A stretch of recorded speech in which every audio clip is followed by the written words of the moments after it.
Welcome back. Welcome back for part 2 of the course management masterclass. Is that what we're calling it? Ultimate guide to course management? Something like that. Making better decisions, shooting better golf scores, plucking off that low-hanging fruit that is course management. Basically, if you want to play better golf, one of the fastest ways you can do that is by making better decisions on the golf course. Those better decisions might just be the thing you need to take home that bet or that action next time you're playing with your friends on the golf course. Anyway, my name's Tim Connor. I'm the host of this podcast. I teach golf all day, every day. That's what I do. I've done it for the last decade. I own my golf academy here in Spokane Valley, Washington. And this podcast is kind of my chance to pass along some of the learning I get to do in my lessons, in my time on the course. All the stuff that, lives up here in the mind of a mad scientist or a mad golf coach, or I'm not actually mad, I'm pretty happy, but all the stuff that lives up top. Anyway, let's dig in. This is part 2. This is the ultimate course management class. Yeah. We need to make good decisions. That stuff really matters. We need to understand our ball flight. We need to shoot lower golf scores. That's what this is all about. Anyway, so to review, we talked about working the golf ball, risk assessment last time, hitting it onto the center of the green. Now let's just dig in a little deeper. Let's dive a little deeper down the rabbit hole. Talk about some more advanced course management stuff. There are players that like to work the golf ball. They like to work the golf ball and curve it to the left, like to work the golf ball and curve it to the right. That's okay. I will say that for most of you, having a stock shot that you can trust is the best way to shoot the lowest golf scores, because you can really hone in on being a master of one thing instead of being just okay at a couple. Having a miss that you can trust is so important for course management. If you can hit the golf ball relatively straight most of the time and know that you're going to miss it right or miss it left, when you do miss, you are miles ahead of most people. And then you can really start to make educated decisions. So let me start by just talking about this. Let's say we're on a par 5. There's water right, and it's pretty open to the left. Okay, but there's trees on the left, but it's a standard width or whatever. We hit a straight ball, and our miss is a push. Okay, that's what we've built. That's me right now. So that's what I'm doing. So my aim point's not going to be right down the center, because if I push the golf ball, now I'm taking trouble into my consideration. I can aim down the left side, and if I push the golf ball, now I'm in the right side of the fairway, or maybe I'm just into the rough.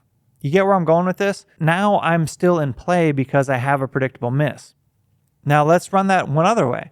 So let's say I aim down the left side and I hook it now. I miss left. The miss that I'm not supposed to have, that stinks, right? Because I aimed on the left side, now I hooked it left. Now I'm in the tree line and I've incurred an extra stroke. So what I want you to understand is having a predictable miss is very, very important. It's very important for being able to have some of this more advanced course management stuff, because you're really not having much course management if you could step up to the ball and hit it 40 yards right or 40 yards left. We're guessing. We're not playing chess, we're playing checkers. Big part of that is you just have to make a decision. Do I want to miss left? Do I want to miss right? What I recommend is, typically, it depends on the player, but once you've developed a relatively straight ball, I prefer a baby draw. Let's say you've developed a baby draw. I prefer that player misses to the right, because missing to the right with more of a push is going to be a softer miss, versus missing to the left with more of a hook. That's going to be a much more penalizing miss. It's not going to land soft. It's going to land in and run. Take that into consideration and develop a one-way miss. I'm okay with you missing either direction, but you have to make a decision and decide, hey, I'm only going to miss this one way. And then if you do miss, you have to be okay with it, because life is not perfect. Golf is not perfect. We can't hit every shot perfect. On our good days, yeah, we're going to hit a lot of great shots. But on our bad days, we need to know where our miss is going. Golf is more about your misses than your makes. Think about that for a second. Playing the golf hole in reverse. This is a course management technique that can be so good for you. But you have to think a little bit ahead. You have to have played the course before. If you've never played the course before, and that's where, if you haven't played the course before, you are at a bit of a disadvantage. Sometimes people will play better because they're swinging freely, But to really know your course management, you have to have played the course before. And that's why players show up for tournaments prior to the tournament. So they get those practice rounds in, those reps in, and they understand the course they're playing, where their misses are, where they can, how they can go about working their way around that golf course. So playing the golf hole in reverse. What do you want your approach shot to be into that hole? Let's say you're playing a 330-yard par 4, but there's trouble everywhere out by the hole. It's nasty. It's nasty. There's bunkers everywhere. There's water all around it. But a person could drive it at that hole.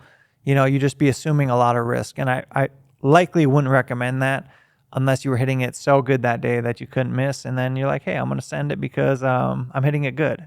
Risk assessment. Let's say you're playing like the rest of us and you're not hitting it, driving it like Rory McIlroy. Play the hole in reverse. What do you want your next shot to be? What gives you the best chance at making birdie on that hole? Where do you want to where would you like to putt to that flag? Ideally we're going to have an uphill putt, right? Try to leave it in that spot where we have that best birdie putt. And we're going to try to give ourselves the approach that gives us the best chance to getting to that birdie putt where we can make it from. All of these are layers to how we're going to play the golf course and make decisions, but we have to think through that and play the golf hole in reverse. So let's say on that hole, 330 yards. Okay. I'm pretty confident from say 75 to 90 yards. So I'm going to hit a 240-yard shot off the tee. I'm going to just rip a hybrid down there. And if I really rip a hybrid, maybe I'll hit it 250. And if I miss it, I hit it 225. So I'm left somewhere from like 105 to 75. I feel good about that. Those are yardages that I'm confident from. Now, I'm not hitting 3-wood because, one, I don't want to incur the risk of hitting it further and maybe bringing trouble into play. But maybe you do want to hit 3-wood because you're a better 3-wood hitter than I am. That's cool. You hit 3-wood, but what's your next shot going to be? This is the whole game we're playing here. What is our next shot going to be? Are you confident from 40, 50 yards? Do you like that 30 to 50 yard pitch shot? What is the thing that gives you the best odds at making birdie on that hole? And then think about your approach. If we can get ourselves that uphill opportunity at that putt, ideally we're going to play to a yardage where maybe we're 1 or 2 yards short of that target. And then we're putting uphill because an uphill putt, here's something for you. An uphill putt actually has a backboard. That's why we like putting uphill, because when we're putting uphill, we actually have that backboard that we have more flexibility with our speed because we can hit the backboard. And if we don't hit the backboard, well, we'll make the next one. Putting, course management. Once you start hitting the golf ball really well, golf becomes about how well you putt. So much of that is leaving yourselves in spots where you can make putts. And this might depend on the course you're playing. So if the course you're playing and the greens are all pancakes, it doesn't really matter, right? It doesn't really matter where you are in the green. But if there's a lot of slope, now there's a lot of strategy. Where can we leave ourselves that gives us the best opportunity to make the next shot? Playing the hole in reverse. That's all what this boils down to. Thinking about our moves in advance. Playing chess, not checkers. Having that thought, 7, 8, 9 thoughts in advance. And then here's the thing about golf. We might have all these thoughts and plans, and then we have to bring ourselves into the moment and hit one golf shot. We have to be present to hit that one golf shot and do our best to make the shot that we intended to make. And you know what? Oftentimes we don't do our best. We don't hit the shot we want to make. And then we have to reassess our plan from there, and continue to just make good decisions. But here's the thing.